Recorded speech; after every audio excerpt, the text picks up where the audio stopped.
बिस्मिल्लाहिर्रहमानिर्रहीम, अस्सलाम वालेकुम। ये तो होना ही था, एक के बाद एक वजीर का घेराव हो रहा है। अब बारी है अब्दुल अलीम खान की, जो सबसे ताकतवर वजीर कहे जा सकते हैं। ये उस कबीले के हैं जिससे मोहसिन नकवी का ताल्लुक है, फैसल वाडा का ताल्लुक है या ओन चौधरी का ताल्लुक है। ये आईपीपी के होने के साथ साथ नून लीग के बहुत करीब है, बल्कि नून लीग से ज्यादा ताकतवर हैं।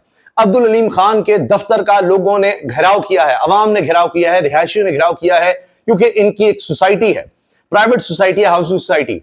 अब वहां पर ये उनसे चार्जेस लेते चले जा रहे हैं लोगों से, रिहायशियों से। रिहायशी इतने तंग आ गए हैं कि उन्होंने इनके दफ्तर का घेराव किया है। अब हुआ क्या है, इसके बारे में क्या लोग कह रहे हैं, क्या शिकायत हैं, किस तरह उन्होंने सड़कें बंद की हैं, वो वीडियोस मौजूद हैं, नारे लगा रहे हैं, रिहायशी तंग आ गए हैं। ओवरसीज ब्लॉक में ना तो स्कूल है, ना मस्जिद, ना ही मार्केट, और सोसाइटी का हिस्सा वीरान कब्रिस्तान की मानंद लगता है। बिजली बिलों पर मीटर रीडिंग है, ना मीटर की तस्वीर, ना ही इस्तेमालशुदा यूनिट्स की तफसील, सिर्फ रकम लिखकर बिल दे दिए जाते हैं। रिहायशियों की शिकायत कि जी कोई मीटर का कुछ नहीं बताया, हमने कितने यूनिट इस्तेमाल किए, क्या किया, बस रकम भेज दी जाती है। सबूक सैयद बहुत जबरदस्त सहाफी हैं, सीनियर सहाफी हैं, लिखते हैं पार्क व्यू सिटी इस्लामाबाद, रिहायशियों का शदीद एहतजाज, इजाफी चार्जेस और नाकिस सहूलियात पर बरहमी। पार्क व्यू सिटी इस्लामाबाद की रिहायशियों ने हाउसिंग सोसाइटी की इंतजामिया के खिलाफ शदीद एहतजाज किया है। रिहायशियों का कहना है कि इन्होंने तमाम वाजिबात अदा करने के बावजूद न सिर्फ प्लॉटों की अलॉटमेंट में ताखीर का सामना किया, बल्कि अब इजाफी तरक्याती चार्जेस के नाम पर भारी रकूम का मुतालबा किया जा रहा है।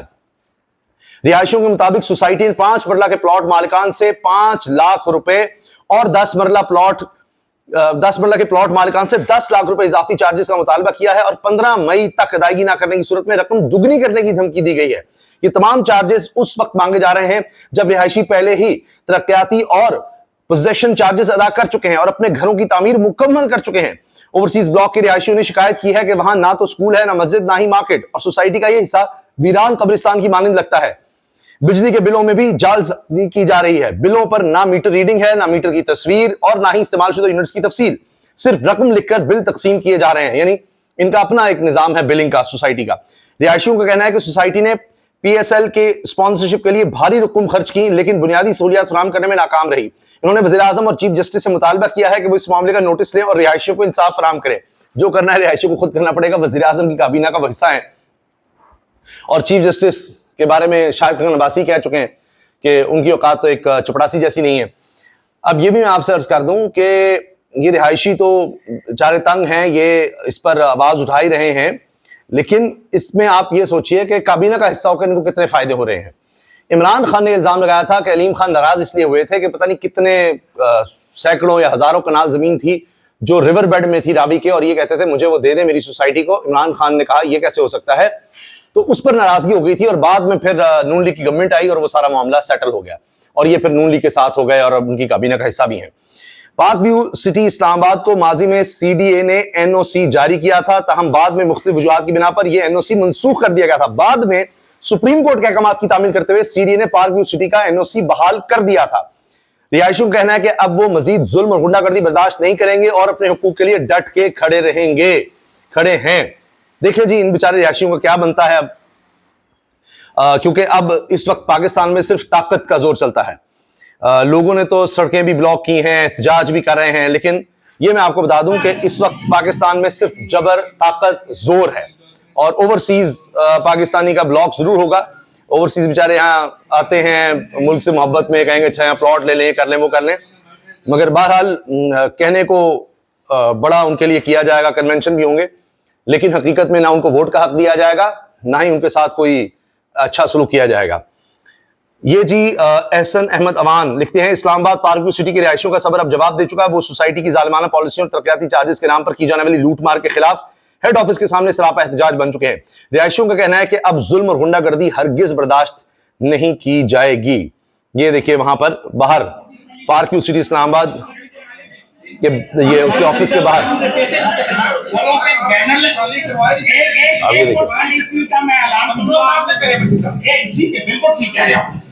बात ये हम चले नहीं चाहते, हम एहतजाजन ब्लैक बैनर छुपाते सारे, उसमें लिखते हैं इनकी गुंडागर्दी, पार्टी वालों की गुंडागर्दी नामंजूर का बैनर हर घर पे लगेगा। ठीक है, ये करें।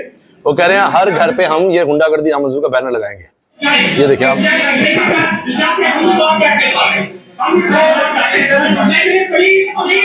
ये देखिए लोग मुश्तिल हो रहे हैं, उनके सब्र का पैमाना लबरेज हो रहा है, कहां तक पैसे दे, कहां तक रकम दे। दूसरी बार लाखों रुपए के डेवलपमेंट चार्जेस का मुतालबा। अलीम खान की society park view city Islamabad की रहायशियों का सोसाइटी ऑफिस के सामने एहतजाज। इजाफी चार्जेस और नाकिस सहूलियात पर बरहमी का इजहार।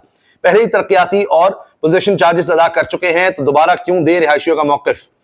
ये है जी सूरत हाल यहाँ पाकिस्तान में, कोई पूछने वाला नहीं। जज्बात को बरकरार रखते हुए इधर ही काफी टाइम से सुबह से ये लोग तकलीफ में हैं, बैठे हैं लेकिन फिर भी जा नहीं रहे। इस तरह हम अगर जज्बात में रहेंगे, जज्बा आएगा तो इंशाल्लाह हमें हक मिलेगा। इसमें खवातीन भी हैं।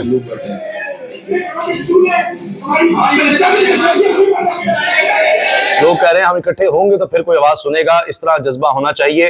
अब लोग निकल रहे हैं, आप देखिए।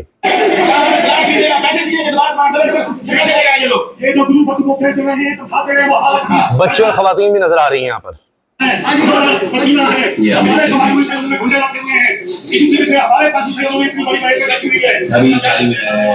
2 बजने वाले हैं, अभी तक लोग इधर ही हैं। इंशाल्लाह इंतजार रहेगा कि इसके बाद जो मशरान उन्होंने ये तय किया कि हम आगे का जो मेन रोड है वो बंद करने जा रहे हैं। Thank you. नहीं जी, वो कह रहे हैं कि हम फिर मेन रोड बंद करेंगे और हमारे ही पैसों से इन्होंने यहाँ पर पता नहीं गुल्लू बैट रखे हुए हैं और इस तरह के भी यहाँ पर लोग इल्जामात लगा रहे हैं, इस तरह की भी लोग बातें कर रहे हैं। यानी तंग आ गए हैं बेचारे रिहायशी। दूसरी तरफ जी इस्लामाबाद फिर बंद, कंटेनरिस्तान बन चुका है। इसराइल नवाज हुकूमत की पुरअमन गजा मार्च रोकने की तैयारी मुकम्मल है। एहतशाम अली अब्बासी रिपोर्टर हैं, लिख रहे हैं। आमिर सईद अब्बासी रिपोर्टर हैं, साफी लिखते हैं इस्लामाबाद पुलिस ने आज गजा यकजहती मार्च से कबल शहर के अहम मकामात को कंटेनर्स लगाकर बंद कर दिया। अमेरिकी सफारतखाने की जानिब मार्च करने वाले शुरुआत से सख्ती से निपटने का फैसला। यानी कोई भी इसराइल के खिलाफ एहतजाज ना करे, कोई रैली ना निकाले, कोई जलसा जुलूस ना करे। पहले भी जमात इस्लामी के लीडर्स को बहुत दफा गिरफ्तार किया गया है मगर वो भी नहीं पीछे हट रहे। डी चौक को मुकम्मल सील कर दिया गया है, जबकि अमेरिकी सफारतखाने की तरफ जाने वाली शाहराह को भी सरीना होटल के करीब से बंद कर दिया गया है। इन इक़दाम के बायस इस्लामाबाद एक बार फिर कंटेनर्स का शहर बन चुका है। ये जी गजा से यकजहती मार्च हुकूमत किसी सूरत नहीं होने देगी। जमात इस्लामी की गजा मार्च और रैली के पेश नजर इस्लामाबाद के रेड जोन को कंटेनर्स लगाकर बंद कर दिया गया है। ये आप मनाजिर भी देख सकते हैं। ये इस दफा कोई तहरीक इंसाफ का जलसा नहीं है, कोई रैली नहीं है, जमात इस्लामी की है और गजा से यकजहती के लिए है। इससे पहले भी जब भी कोशिश की गई है तो हुकूमत ने वाज़ेह दिखाया है कि इस तरह का कोई मार्च, कोई यकजहती कॉन्फ्रेंस और रैली कुछ नहीं हो सकता, कोई एहतजाज इस तरह का नहीं हो सकता और आप नहीं जा सकते अमेरिकी सफारतखाने की तरफ।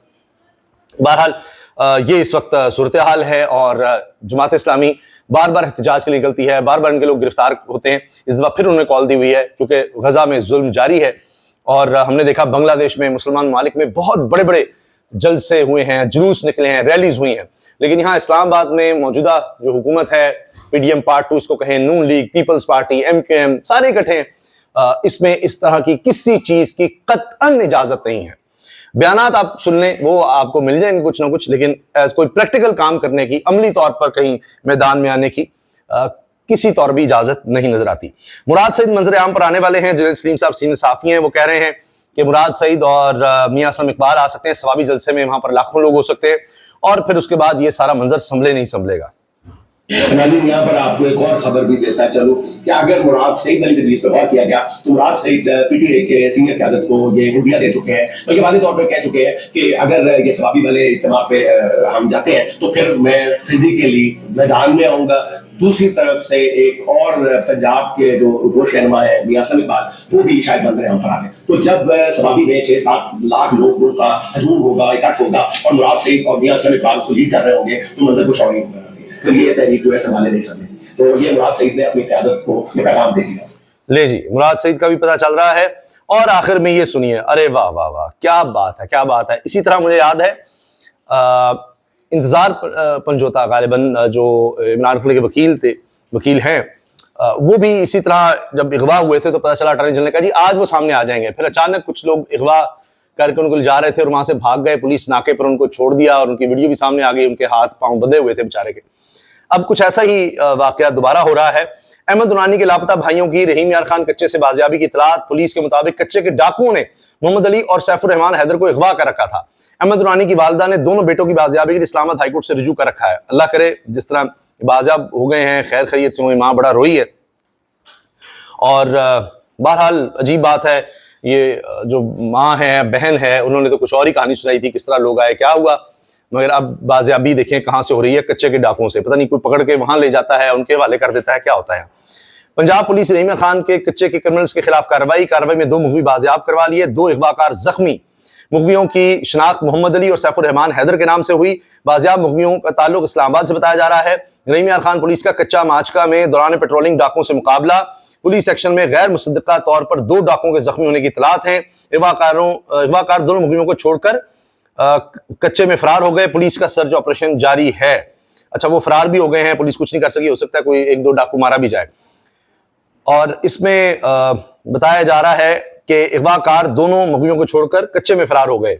बाजियाब मुगवियों के बारे में मुतल्लिका पुलिस से राब्ता किया जा रहा है। डीपीओ रहीम यार खान कार्रवाई में बख्तरबंद गाड़ियों, एलीट कमांडोज समेत पुलिस की भारी नफरी ने हिस्सा लिया। आईजी पंजाब उस्मान उमर की कामयाब कार्रवाई पर DPO Rizwan Umar Gondal police team को शाबाश। अच्छा, जितने लोग लापता होंगे ना उसके बाद इस तरह मिलेंगे तो उसमें मुबारकबाद देनी बनती है जी आईजी इस्लामाबाद को भी, आईजी पंजाब को भी, कि कैसे उनको ये अगवा कार जो हैं लापता लोगों को छोड़ छोड़कर चले जाते हैं इनके पास। कमाल हमारी पुलिस है, इनको शाबाश देना मत भूलिएगा। क्योंकि ये देखें पेट्रोलिंग के दौरान ही वहां पर अगवा कार जो होते हैं या डाकू होते हैं वो मुगवियों को छोड़कर फरार हो जाते हैं और हमारी पुलिस को शाबाश देनी बनती है जी। शाबाश हमारी पुलिस, शाबाश पुलिस। ये पूरे मुल्क में ये हो रहा है जी, बड़ी जबरदस्त कार्रवाई करते हैं लापता लोगों को निकालने के लिए, तो इसलिए हमारी पुलिस को आप शाबाश देना ना भूलिएगा। बड़ी हमारी कमाल पुलिस है। फिर रिपोर्ट्स भी देती है, हम चारों सूबों में राब्ते कर रहे हैं, ये नहीं पता लगा कहाँ से किस तरह चले गए, क्या हो गया। तो ये हमारे यहाँ होता है। बाकी अदालती निज़ाम का तो आपको पता ही है वहाँ क्या सूरत हाल। इजाज़त दीजिए, अल्लाह हाफ़िज़।